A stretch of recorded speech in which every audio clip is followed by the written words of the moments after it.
खबरों में बढ़ते हैं आगे। बात मुख्तार की। देखिए, मुख्तार एम्बुलेंस केस में उत्तर प्रदेश पुलिस ने एक्शन लिया है। तो डॉक्टर अलका राय पर एफआईआर दर्ज की गई है। श्याम संजीवनी हॉस्पिटल की मालकिन है डॉक्टर अलका राय। एआरटीओ की तहरीर पर यह एफआईआर दर्ज की गई है और आपको बता दें कि इस पूरे मामले पर जिले के एसपी ने उनके दिशा निर्देश पर यह एफआईआर दर्ज की गई है, जो कई मामलों के तहत इन पर मुकदमा दर्ज किया गया है।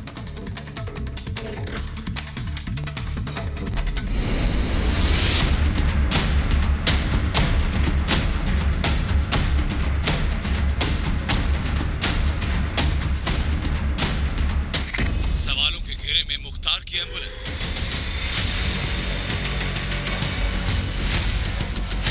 एम्बुलेंस की फाइल यूपी में गुम।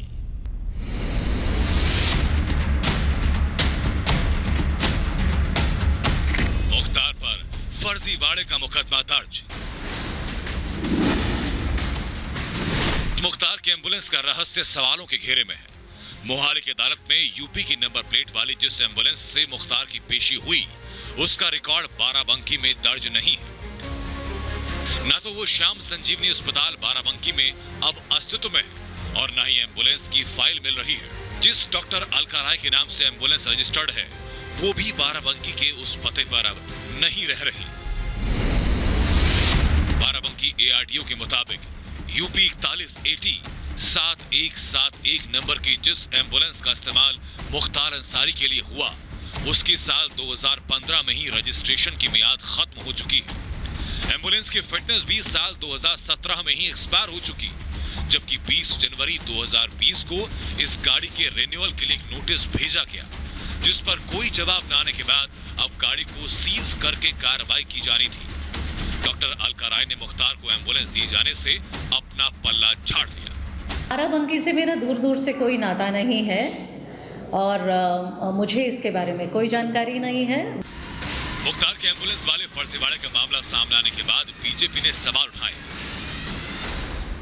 देखिए, राज ठाट रहा है उनका, मुख्तार अंसारी का। ये समाजवादी पार्टी के टाइम की एम्बुलेंस है जो दी गई थी, तो समाजवादी पार्टी ने उनको सुरक्षा के साथ उनको पाला पोसा भी है, बड़ा किया है, और कांग्रेस की जो सरकार है उसको संरक्षण दे रही है पंजाब में।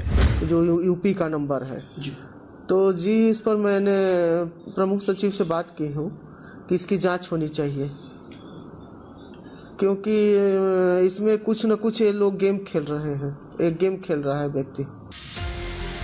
अब मुख्तार के नए फर्जीवाड़े पर बाराबंकी में उसके खिलाफ धोखाधड़ी का केस दर्ज कर लिया गया। 420, 419, 467 और 468 समेत कई धाराओं में नगर कोतवाली में केस दर्ज किया गया। अब मामले के सामने आने के बाद प्रशासन हरकत में आया और जल्दी ही मुख्तार की धोखाधड़ी का ये रहस्य लोक भी सबके सामने आ जाएगा। शातिर मुख्तार कितनी भी कोशिश कर ले, यूपी जेल में आना उसका अब तय हो चुका है और अब होगा उसके हर गुनाह का हिसाब। Bureau report, Republic Bharat. और मेरे साथ मेरे सहयोगी इस वक्त विवेक जुड़ चुके हैं। विवेक, सबसे अहम सवाल तो यही है कि मुख्तार अंसारी को इतना सब कुछ कौन मुहैया करा रहा था और कौन उससे शय दे रहा था? उन लोगों तक पहुंचना बाकी है अब। देखिए, मुख्तार अंसारी का पिछले 3 दशकों का अगर आप रिकॉर्ड देखिए तो लगातार जो भी सरकारें रहीं, उस वक्त हमेशा मुख्तार अंसारी का रसूख हर एक सरकार में रहा। और अभी जैसे पिछले दिनों का जिक्र किया जाए, जब 2013 में जब ये एम्बुलेंस मुहैया कराई गई थी, उस दौरान हालांकि समाजवादी पार्टी की सरकार थी, लेकिन उससे इतर अगर आप इसमें जाइए तो मुख्तार अंसारी चाहे किसी की भी सरकार रही और वो कहीं भी रहा हो, इस सरकार को छोड़ दिया जाए, भारतीय जनता पार्टी की सरकार को छोड़ दिया, तो लगातार उसका वर्चस्व हमेशा कायम रहा। और जिस तरीके से जिस एम्बुलेंस का जिक्र किया जा रहा है, कल जो इसकी जिसके अस्पताल के नाम पर ये एम्बुलेंस है, उनसे जब सवाल जवाब किया गया तो उन्होंने कहा कि मुख्तार अंसारी कोई काम किसी को कहेंगे और किसकी ऐसी हिम्मत है कि वो ये काम ना करे।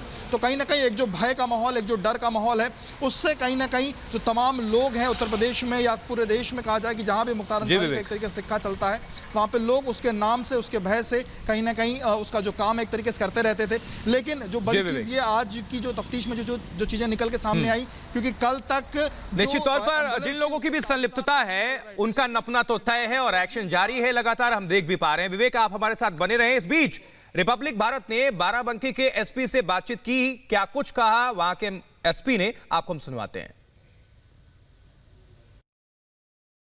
मुख्तार अंसारी के मामले में बाराबंकी पुलिस ने एफआईआर दर्ज करी है। क्या है पूरा मामला, क्यों एफआईआर दर्ज हुई है, बातचीत करने के लिए हमारे साथ बाराबंकी के एसपी यमुना सर हैं। यमुना जी, क्या चीज़ें हुई हैं, किस आप जो एफआईआर दर्ज हुई है किन मामलों में हुई है, और जो चीज़ें एम्बुलेंस को लेकर के चल रही थी वो पूरा मामला क्या है? मीडिया के माध्यम से लगातार संज्ञान में आ रहा था कि एक एम्बुलेंस जो कहीं यूज हो रही है उसका रजिस्ट्रेशन बाराबंकी में हुआ है, और हमारे आरटीओ के माध्यम से और अन्य डिपार्टमेंट के माध्यम से जब उसमें जानकारी की गई तो ये निकल के आया कि जो उसके रजिस्ट्रेशन के लिए प्रपत्र लगाए गए हैं, वोटर पहचान पत्र और पैन कार्ड, ये एड्रेस वेरीफाई कराया गया तो ये फेक निकला। जो एड्रेस इसमें दिया गया है